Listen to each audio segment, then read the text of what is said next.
And welcome to another Jakarta Tech Talk. My name is Serena, and joining us today is Grace and Martine, who will be presenting on the topic of Jakarta Tech Talk, combating the struggles of cloud-native developers. Are IDEs the answer? If you have any questions for Grace or Martine as we move through today's presentation, please feel free to put them in the chat. Without any further delay, over to you.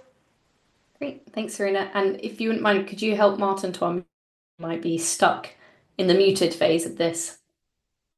When you have to use backups and technology doesn't work. Perfect. Cool. Thanks, it's working now. Excellent. Perfect. Thank you so much, Serena. Really appreciate that introduction. And it's great to be here again with the Jakarta EE community for the invitation. Let me share my screen. So for those of you who don't know who we are, hi, nice. My name is Grace Jansen, and I'm a developer advocate at IBM, working in the cloud native space. But before I did that, I did a biology degree. So it's a weird and wonderful route into technology I've had, but I've loved it so far. And yeah, just most of my time is focused on helping developers effectively build cloud native Java applications. And today I'm joined by Martin. Hey, I'm Martin. I'm Specialist Solution Architect at Red Hat, and I'm specialist in the UpDev section and AI. UpDev, yeah, everything that goes with developers. So development use of OpenShift, middleware platform, and guess what? Platform engineering as well. So that's probably why I'm in the talk too. And Martin and I originally bonded when we first started sort of delving into this subject of how do we get platform engineering working with some of the open source tools out there today and effectively start creating these pipelines. So yeah, we bonded over our difficulty of this. So hopefully we're going to make it much easier for you in this session today with sort of the lessons that we've learned along the way. So we're going to be presenting, as Serena said, about platform engineering. We're going to be taking sort of a high-level look at what is platform engineering, what does it involve, how do we build internal developer platforms to help us be more effective and productive in developing our cloud-native applications. So without further ado, we're going to get started. If you do have any questions throughout this presentation, please do feel free to put them in the chat. I know normally this is on Crowdcast, so we have sort of a questions tab. But now that we're on Zoom, we're just going to use the chat for everything, nice and ubiquitous across everything. So just stick them in the chat, please, or feel free to save them till the end. We will be leaving about 10 minutes at the end for Q&A, sort of discussion time. If you think of one later, do feel free to reach out to Martin and I on social media. I'll put our LinkedIn links at the very end of this presentation, or feel free to Google our names and you should be able to find us there as well. So without further ado, we'll get started. So the first question I want to try and sort of navigate is, why are we bothering with this in the first place? Why do we as developers, why do we put ourselves through the struggle and the challenges of creating cloud native applications? Because it can be really challenging to develop effective cloud native applications in this sort of very convoluted, distributed environment of the cloud. And I think it comes down to this feeling that we get, this, ooh, the cloud. Hopefully you've seen Toy Story, so you get this reference. If you've not, go and check out that film because it is great. It's this feeling we get as developers of this excitement, this energy, because the cloud can offer many benefits and advantages that are much harder, if not almost impossible to get, sometimes when we're deploying on production. Being able to get the latest and greatest innovations at our fingertips. Having things like portability and flexibility, scalability, resiliency, all of these fantastic qualities that we want in our applications are now possible when we're developing for the cloud. So we want to be able to move our applications to this space and effectively make effective cloud native applications. But it doesn't always feel like this. A lot of the time, what it actually feels like is a little bit more like this. It can be frustrating, bugs come up, stuff doesn't work in one environment, but it does in the other. It's the classic, it works on my machine, and we're not quite sure why. It can be really, really frustrating. So hopefully we're going to make it a bit easier today with what we're going to show you through platform engineering. So for the agenda today, what we're going to cover is, how do we get to this point? What happened? Some of the developer struggles that we're now facing in cloud native application development. We're going to cover what platform engineering is. We're also going to cover, within platform engineering, these key phrases or key terms. So internal developer platform, or IDP for short, and an internal developer portal, and the differences between the two. We're then going to take a look at, why would we want to implement this? What benefits does that give me as a developer? and then take a look at some of the tools that we can utilize to actually get going with this and implement it in our own applications. At the end, we're going to have a short summary and some resources for you to take away from this session today. But importantly, we're also going to have a live demo. So we're going to pray to the demo gods that this works today. Hopefully it does, and you'll get to see how we can implement this in one of these open source tools that we're going to showcase later today. So that's our session agenda for this session today. So we're starting with what happened. How did we get to this point? How did we get to the developer struggles that we're now facing? We had several sort of, I guess, movements or initiatives or changes that happened that have led to the point that we're now at. One of which is this sort of shift left mentality, this increasing cognitive load that is now being placed on the shoulders of developers. So instead of just doing the development and focusing solely on that element within software application development, we're now also being asked to build it and run, hopefully not away, but run it. So hopefully we're not doing what's in this diagram. But the acronyms are now being used to describe developers' responsibilities is an ever-growing list. So originally we have dev, then it turned into DevOps, then we had FinOps. The list starts getting bigger and bigger until we end up with this monstrous biz dev sec fin ML ops. I'm not even sure I really know what that is. But it's just to highlight here the fact that we as developers aren't just doing pure development anymore. We're now expected to take on more and more responsibilities and tasks from these other areas to do with security or to do with things like the financials or AI or, there's lots of different elements and areas that we're now being tasked with and that are now being placed on our shoulders. So what does this really result in? Well, if we take a look at the difference in that cognitive load between sort of traditional app delivery and cloud native app delivery. So in traditional app delivery, you can see here the dev responsibilities are in light blue and the ops responsibilities are in dark blue.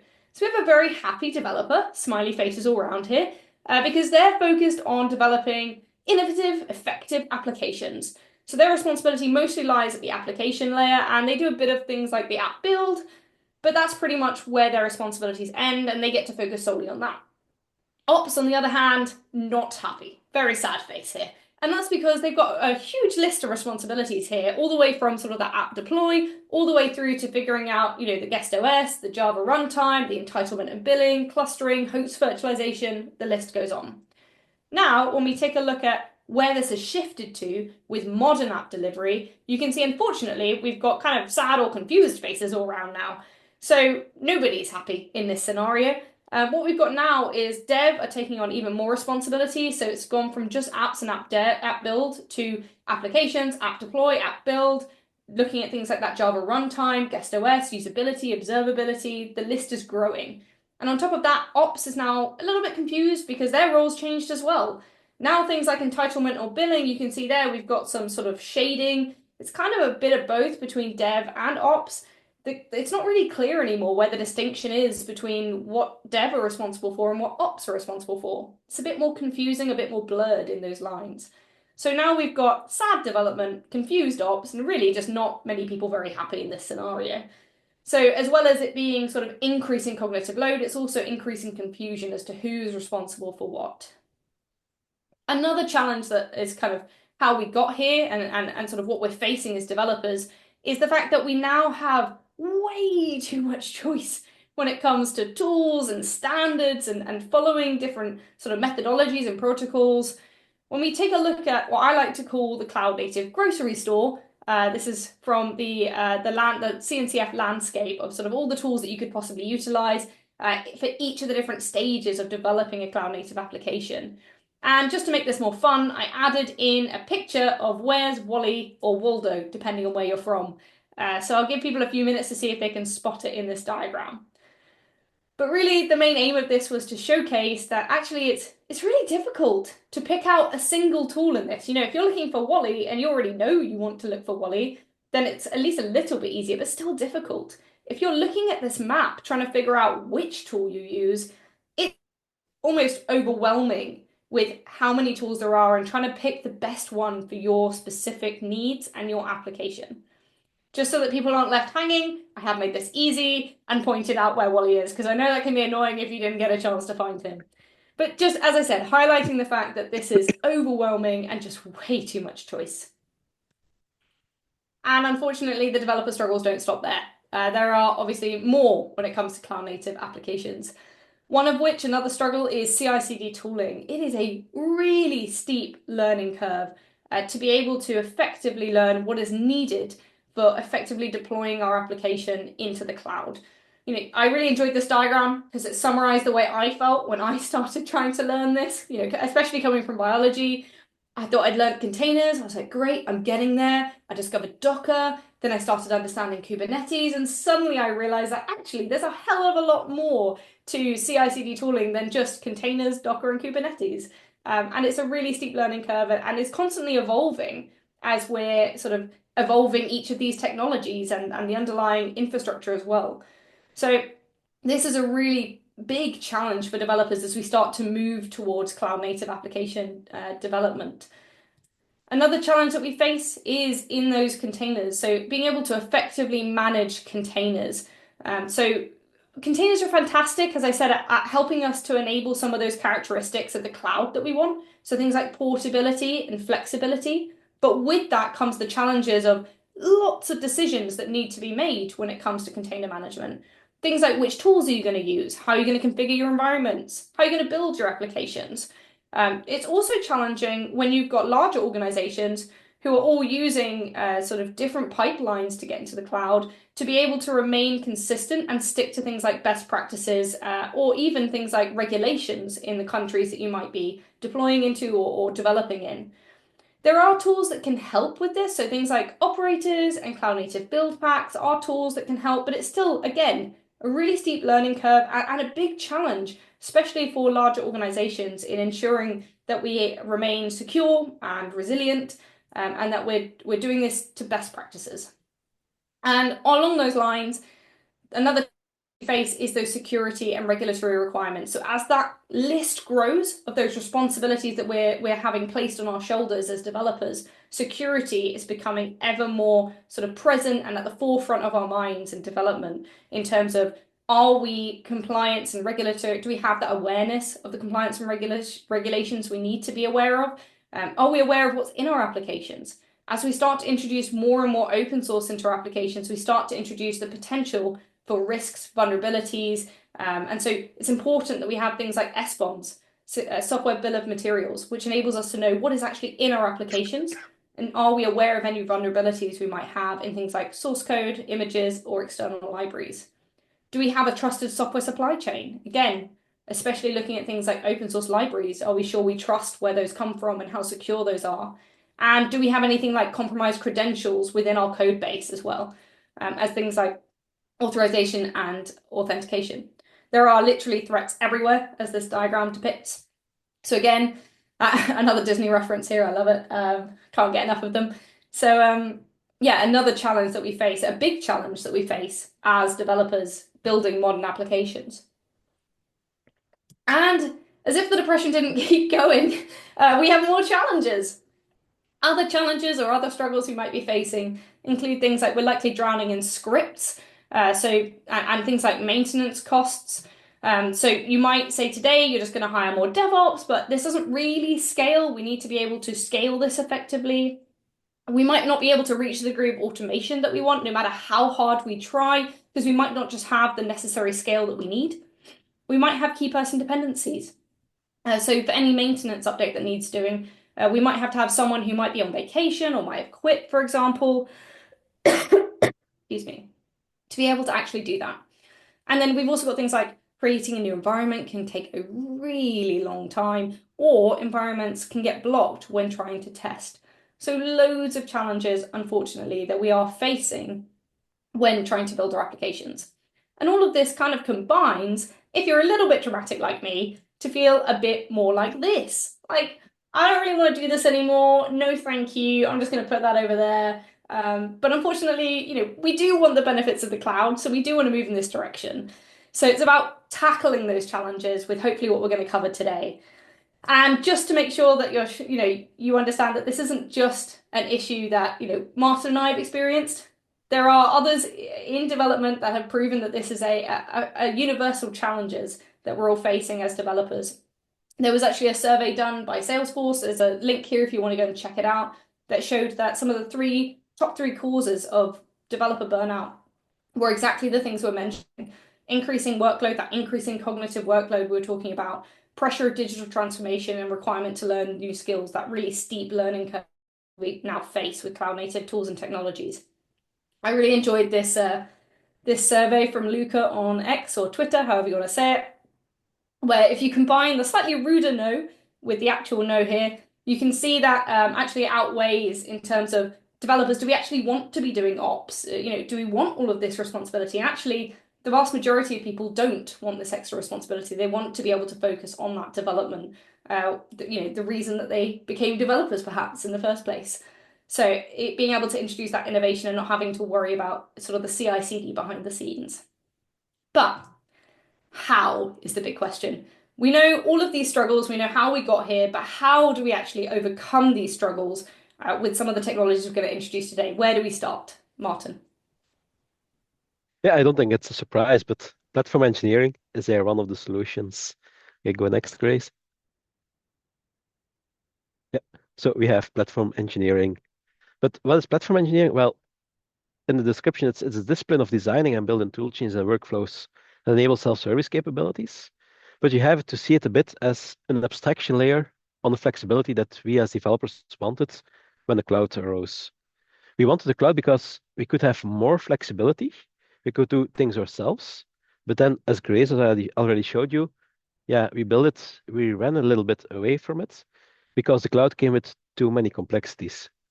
So what's happening now with platform engineering, we will get an abstract on top of the infrastructure, which will enable us self-service and abstractions on configurations. Meanwhile, we don't have to know too much about the underlying infrastructure. Next. In practice, it's often put in combat with DevOps, but it's not really competing with each other because DevOps principles will be used by platform engineers or platform engineering teams to implement these platforms. So you can see platform engineering more as an extent on the DevOps principles. Next. How does it go? Well, you always start with speaking to the developers first. Don't make the mistake to build a platform and push it to developers because, yeah, the adoption rates will be rather low. Start with asking for the rest. So start asking for the capabilities that developers would like to have within the platform. Can go from CI/CD tooling already, some runtimes, for example, Open Liberty, Quarkus. You go for orchestration. Nowadays, with the mini services or microservices, will be Kubernetes probably, and so on. Then you can go to the next one, Grace. Then make this platform. So we have the capabilities, we have to the platform engineering team or the ops people from the platform engineering team, and we ask to provide these capabilities to us. So what do they do now? Yeah, with an extent, with some exaggeration, you will have for every capability a dozen of components that can deliver this capability. As you could already see in the grocery store from Grace. So they take of components that deliver these capabilities and they build a platform for the developers. Then you still have an issue that you have application interfaces to work with. And for this, there's an extent which is the internal developer portal in a second. Yep. Developer platform with IDP as abbreviation. You have to be careful in articles. In IDP, we used platform as for portal. So make sure you're using, you're understanding which I mean when they use the abbreviation. We use it in this talk for an internal developer platform, and we see it as a central collection of tools, services, and automated workflows that fasten up development in these development teams. And next to that, as we already told you, it's an abstraction layer, a simplicity on the application and infrastructure configuration. We'll go next. Then we have the portal. All of the issues we have with the multitude of application interfaces we have to work with. It will solve the bookmark hell, as we call it. So, for example, what's the bookmark hell? You work with microservices in a Git system. You have a Git repository per microservice source code.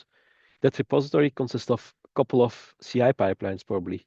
You have CD tooling around it. you have maybe Dropbox, GitHub, and so on. If you want to find your way effectively through the organization's infrastructural landscape, you will need to bookmark things or you will get lost.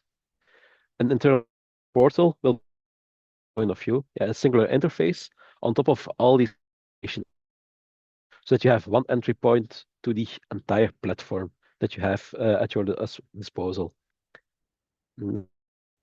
So, summary as well, platforms and portals,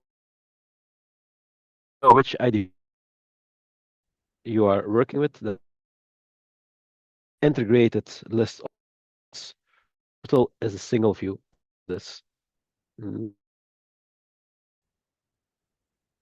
So, Grace, we've introduced platform, we've introduced yet another component, the portal. I hope it comes with benefits as well, right? Serena, I think you have to unmute Grace. Thank you. Appreciate it. Sorry, I didn't realize if I muted it would be forever, but appreciate that. So, benefits for developers. Why would we bother with enabling all of this? Because it seems like a lot of work. Well, the main benefits that we're going to face, there's a lot of qualitative benefits we're going to gain. So you can see here, happy faces all round, which is kind of what we want to achieve. So now, instead of having sort of that confusion between dev and ops and having that huge amount of responsibilities and tasks placed onto developers' shoulders, we now have developers who are focused specifically on those applications, on enabling and creating innovative and effective applications for their customers. Then we have ops on the right-hand side, which are now much clearer on what they're responsible for things like entitlement and billing, that virtualization, clustering, virtualization, all of those things that ops are now clear is their responsibility. And then in the middle, we have the platform engineering team that would be introducing the concepts that Martin's talked about. Now, Martin, it's interesting to see here that we have another team. So does this need to be entirely new hires?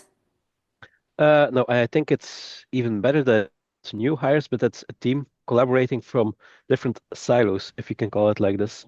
For example, you have some developer advocates in the platform engineering team that can, just highlight the issues they're running into. And then you have the ops people of the platform engineering team that can compose a platform.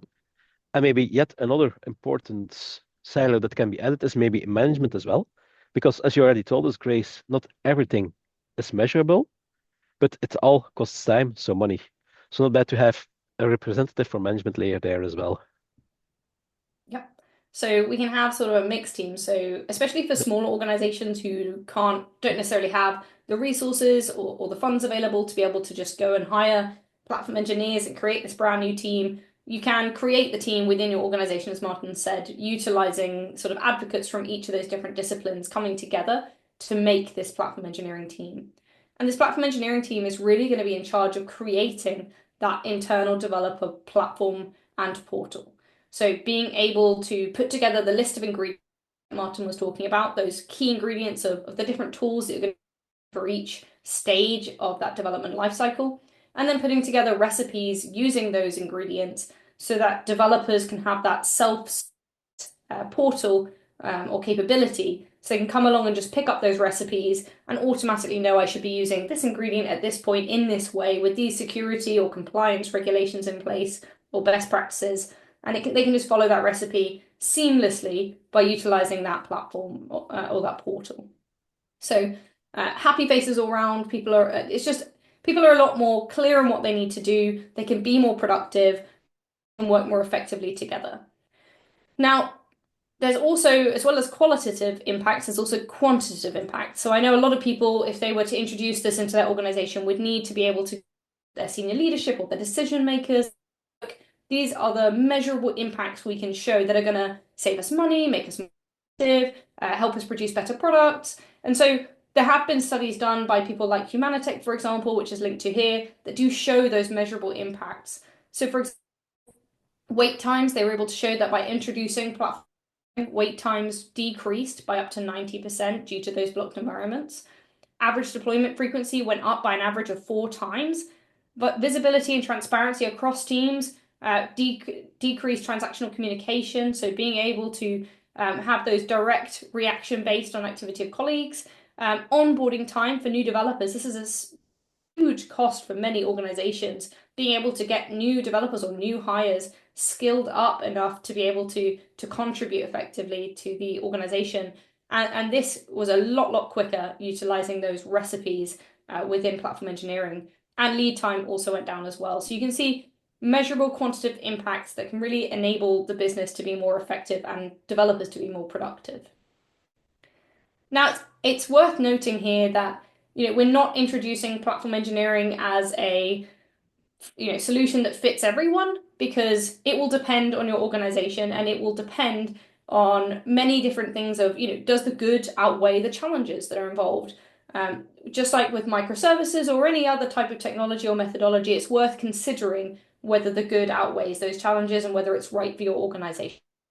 So this was a really great diagram that was introduced just to sort of highlight those challenges as well as the good points. So kind of, again, summarizing what we've been saying so far, introducing platform engineering can help with things like developer autonomy by providing those self-service capabilities. It can help to reduce time to market and help improve those more qualitative functions like developer productivity and developer satisfaction. But there are challenges involved. For example, if you've got a very large organization, but you're only employing a couple of people into your platform engineering team, that's going to put a huge strain on those couple of people to actually build effective platforms for the rest of the organization. So you need to make sure you're able to build a scalable team and one that is relative to the size of your organization.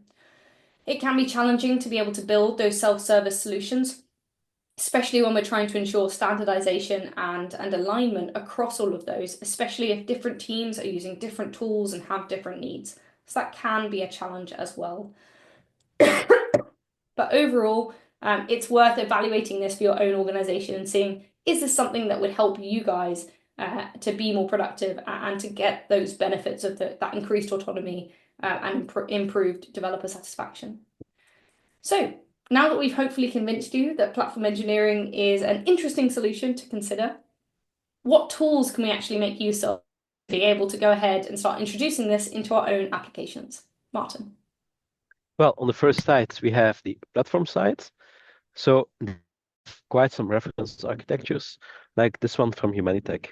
There you have as well a landscape from the cloud native grocery store, but this one is known, mainly dedicated to platform engineering.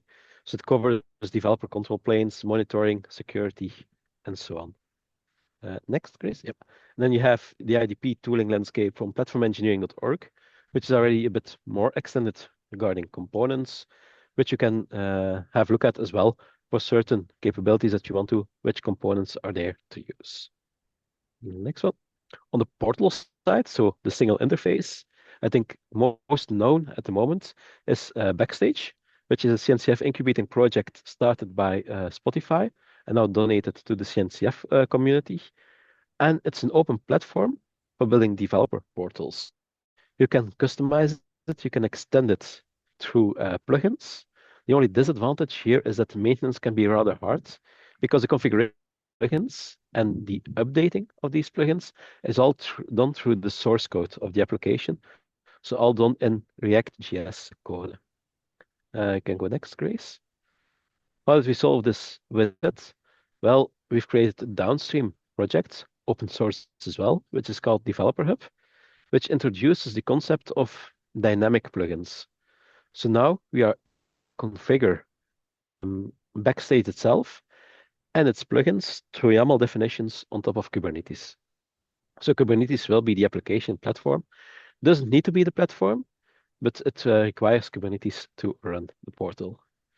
You will see strike through Janus projects. We needed a midstream project in the open source world because we've refactored the source code of Backstage quite a bit to enable these dynamic plugins. It was a bit too much to directly apply it, code base of Backstage. So we introduced the midstream project Janus. Nowadays, the source code or the changes are moving over to the Backstage project, so we don't have to keep the Janus project alive anymore. But enough on slideware. Let's do a demo right now on Backstage. Let me share my screen for this. if everything goes well, you should be able to see my screen. Yep, okay. So how will the demo look like? Well, we have the portal, so Backstage. It will be a developer hub implementation of it. And we have the platform. The platform already consists of a couple of components that our platform engineering team integrated for us. For example, on the CI capability, we have Tecton Jenkins GitLab. On the image registry part, we have Quay. On deployment side, Argo. And then on the orchestrator part, we have OpenShift, which is already a platform on its own as well, with quite some components, mainly from the CNCF landscape, pre-integrated in a Kubernetes engine. So let's check out how it looks like. This is Backstage, where you can, in the first phase already, create software templates, which you can see as blueprints of an application. What I saw in the past as well is whenever we had to create a new microservice, that we started from a microservice that was doing similar stuff, that was having a similar tech stack. We copied it over, we throw out some code, we change some configurations, and we start development. But then you see that you or threw away too much or too little code, or that you forget to change some parameters, some configuration, which was then conflicting on dev, staging, or worst case production sides. So what is the blueprint doing? I can show you an example of this for an Open Liberty project, for example. It consists of a template definition, all in YAML, because we're working here on Kubernetes, so everything there is driven files, which mainly consists of two parts, a parameters part and a steps part, which you will see over here. Within the parameters, we define all the configuration that's required to tailor the blueprint of the that you have. For example, to change the package names, to change deployment names, and so on. Then within the steps section, you will define what needs to happen whenever you're bootstrapping this template. For example, you need to fetch the skeleton data, you need to change the parameters, you have to add maybe some files, and you store it into Git repository. If we then import these components, for this we have to add the YAML definition. Then this YAML definition will be scanned through Backstage or Developer Hub. And the skeleton, which is in the folder next to the template file, this one will now be interpreted, for example, to change the parameter names. This is a default application. For us now, it's an Open Liberty one, but can be Quarkus, can be Spring Boot, can be Python, can be Node.js, can be anything. The only thing important over here is the catalog info file, in which you can add some annotations to enable, for example, CI, CD submodules, which we'll see later on. So back to the initiation. It went well. We can import it into Backstage. And if we now have a look at the software templates, the blueprints, you see that we have the Open Liberty starter app over here. We can choose it to initiate it, to bootstrap it. So first of all, we need to have a Git repository. For us, it will be GitHub with myself as owner, so it will be in my personal project. We can put there an organization's name as well as the repo owner, a cluster ID, and a namespace. Why is this? Well, Martin's app. We will as well create deployment configuration for this application. That's all the GitOps deployment configurations are part of the Git repository as well. And for this, we need to assign an OpenShift cluster, a Kubernetes cluster, in which the application needs to be deployed as well. Myself. Then a CI method. Here for this one, for this template, Tecton is not yet implemented. We stick with GitHub Actions. And then some Argo CD configuration. If we now review and create this, we have to wait a minute, a couple of minutes, depending on the steps that are taken, to create this application in GitHub and as well in OpenShift, for example, with the deployment parts. To speed up time, I already created a game application like this. I will see that the template created two Git folders, two Git repositories. Why? We are in favor of the flavor to split source and GitOps code repositories, you can combine them in one repository as well. It's not an issue. Okay. And then if we open the code of the game secure app to trigger the CI pipeline that we'll show you in a minute, we will go to dev spaces. What is dev spaces? It's an IDE that's running on top of Kubernetes OpenShift, and it's accessible through the browser. It has some advantages, and it's that you don't have to configure your local system. Can be handy, for example, if you're doing front-end development, Python development, that you don't have conflicting versions when switching applications. Or for me now, that I don't have to configure my local system with all the tooling around this. So for example, in this game, I changed this configuration. I submit it. And we will see in a second that the pipeline is triggered in Backstage as well. Okay. So back to Backstage. Here we saw now the initiation, the bootstrapping of one of these software templates. Where does it become visible after that? It's in the catalog file, in the catalog menu. Here you have a list of all the entities that you have monitored through Backstage. Most used one will be a component one, which is related to software projects. For example, the game one that we already saw in GitLab. And here you will see that you have a lot of submodules enabled. All the menus and submenus are configurable, so can be enabled, disabled, even on project level. These ones are configured on the annotation level that you saw in the catalog info YAML file. What we have enabled now is a topology view. For example, how is this game now behaving on OpenShift, or can be a Kubernetes cluster as well. And you will see that we have one environment that's healthy, so the dark blue ring around it, and two environments that are unhealthy. Reason for this is that I was too lazy to deploy it to pre-prod and prod. I only deployed it to the dev environments. Developer, right.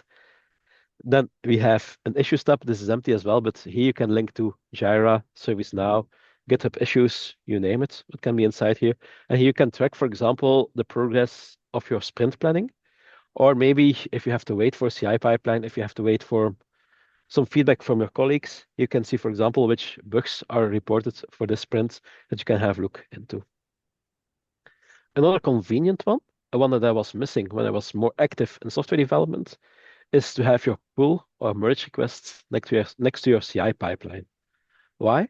In the past, it was I had to nag during stand-up for, hey, colleague, can you select or can you review my pull requests?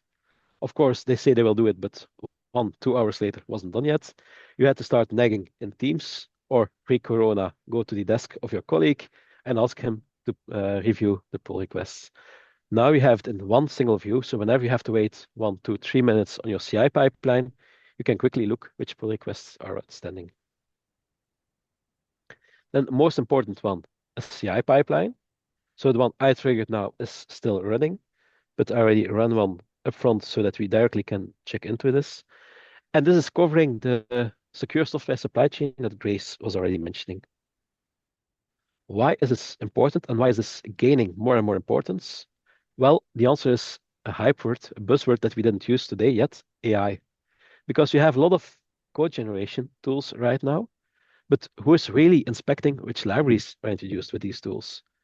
But yeah, it's not only when you're using code generation through AI that this is useful, it's useful in every form of development. How does this supply chain, how does this CI pipeline go? Well, we start with the basic stuff. We do a git clone and we package. So we build a jar file. We will do source scanning, for example, with SonarQube static analysis, and we do some unit, maybe integration testing. Then a first secure section here is the signing of the image. Why is this important? Well, a lot of these container images, for example, Docker images, can be compromised, can contain vulnerabilities.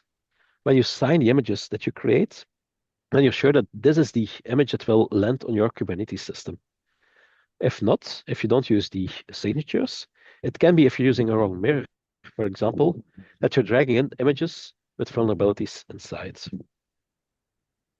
And then it's not only build images that are signed, you can as well sign git commits, for example, that you're sure that the one that's listed to the commit is the one who really perform the commits. Then, as Grace already mentioned, we do some SBOM stuff from exporting to signing it to uploading it. And these SBOMs can then be scanned as well in a later phase.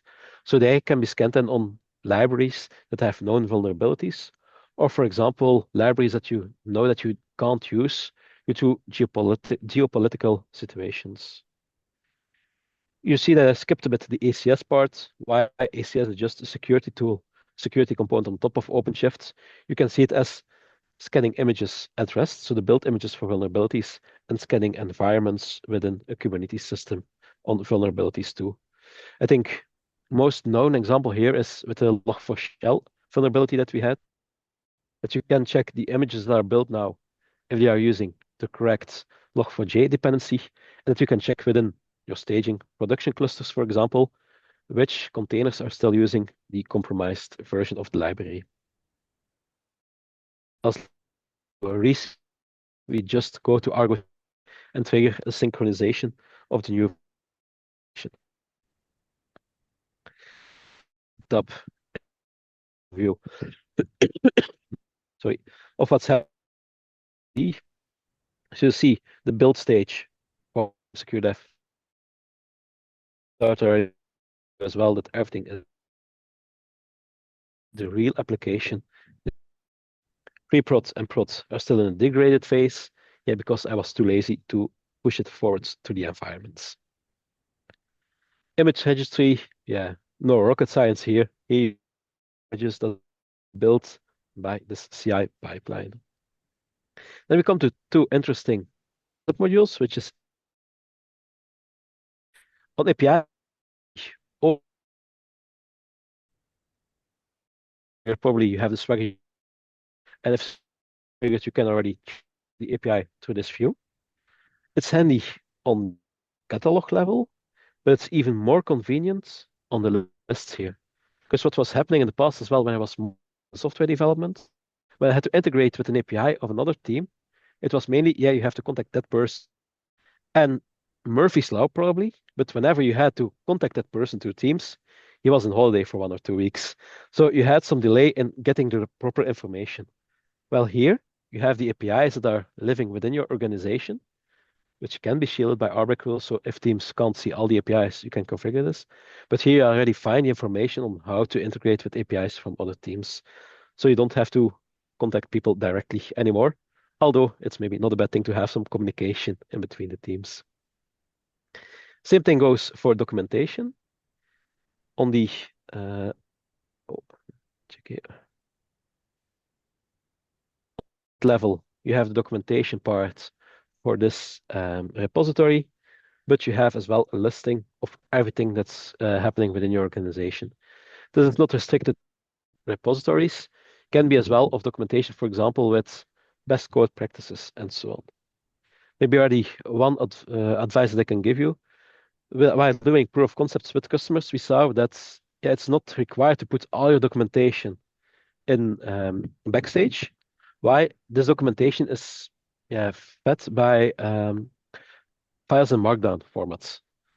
So before you start reshaping all your documentation files to the Markdown format, it's better to have landing pages over here that describe the main idea of the documentation, that maybe are at already the master data, but then link to files where you can find more information in your system. It's more convenient to work with like this. What else do we have inside? Well, Tech Radar to see which technologies are in use and so on. Within the catalog, I forgot something, and it's that you don't have sorry, only the repositories. You can as well list, for example, databases, Kafka topics, and so on, which can then be visualized in a graph that you know how the relationship goes within your organization. Can be even further that you say, for example, it's belonging, this game is belonging to this user is belonging to this team, it's using these and these databases, this Kafka topic, and so on. So that's a bit in a nutshell what you can do with Backstage on a platform like OpenShift. But Grace, there are other alternatives as well, right? There are indeed. Yeah, let me share my screen again. So Martin's kind of taken us through, thank you for the demo, Martin, the example of utilizing Backstage on OpenShift with things like Red Hat Developer Hub. As he mentioned, it's not the only tool out there. There are lots of other proprietary tools that you can utilize as well. So if you head to developerplatform.org/developer portals, there's a whole list there that you can take a look at of various different platforms and offerings for those portals that Martin was demoing. That portal part of platform engineering. Another, which is use contract Kubernetes to be able to create those platforms. So check it out if you're interested. If you don't want to use the one that we demoed, just to showcase that there are other options out there, especially if you already have licensing for something along these lines. But hopefully what we showed you in this session today is that IDPs can help to guide you towards the future of cloud native application development instead of running away like we were at the very start of this session today. In summary, we've taken a look at the fact that cognitive load and demands on developers are ever increasing as we start moving more and more towards cloud native development, but that developers can be supported and helped through the key concepts we've introduced in this session today: platform engineering, internal developer platforms, IDPs, internal developer portals, which go hand in hand with those platforms, and those golden or paved paths or recipes, as we call those sort of set out instructions of how to be able to go ahead very quickly and easily, as Martin demoed in the session today, automating a lot of that CI/CD pipeline for you. Now, what this looks like is very specific to your organization, and that's because the ingredients and the recipes are going to be very specific to what your needs are and what your applications are doing. So do bear that in mind. The one we showed today was just an example, but really it's up to you, as Martin was from those YAML files, it's up to you to customize those YAML files for your specific golden paths and recipes. But the nice thing is there are lots of tools and technologies and examples out there that you can already make use of or utilize to gain inspiration for what you could implement yourself, like Martin was referencing to those reference architectures, for example. And we have some additional resources for you if you did want to go and take a look at those after the session today. The first one is a page of examples. So if you're not sure if this is right for your organization, you want to know more about other organizations that have implemented platform engineering concepts, go and check out some of the examples we've listed here. We've tried to pick organizations of a variety of different sizes, ranging all the way up from your humongous Netflixes all the way down to smaller organizations. So hopefully there's an organization here that aligns to sort of the size of your organization, even the industry. But there are lots of examples online in addition to the list that we have here for you to check out. And it covers some of the benefits that they've gained, as well as sort of how they implemented platform engineering in their organization as well. If you'd like support in this area, there is a big community behind platform engineering that you can reach out to and get support from. We've got things like the Platform Engineering Guide that was introduced by InfoQ. Check out that mini book.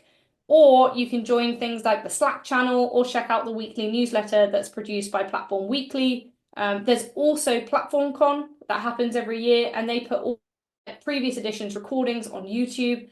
Each session is only about long in these conferences, so very consumable for you to go and check out in those YouTube videos if you want to go and find out more about this area. And in addition to that, we also have some additional resources, some of which we've actually written. So if you wanted kind of a summary of what we've covered today, or some in-depth material on sort of the difference between platform and portal, the tools that you can use, or why IDPs matter, that we have here, we'll share these slides as well with you after too. If you wanted to have a go with any of this technology yourself, check out the following links that we have. You'll be able to utilize the developer environment as part of OpenShift, and Red Hat Developer Hub is available through that for you to have a go with. So if you'd like to see if the demo that Martin did today is something that you'd be interested in having a go with and introducing into your organization, you can try that for free by using the sandbox environment. Martin and I have actually created a workshop on GitHub as well, so you can check that out if you're interested in that too. So with that, I realize the time is just past 10:02, and we said we'd stop about there for questions. So I want to say thank you very much for listening to our session today. Hopefully you found it useful. And as we said, if there's any questions, we'll be happy to take them. Otherwise, feel free to contact us on LinkedIn or other social platforms if you have any after the session today. Thank you very much. Hopefully, Serena, are you still there?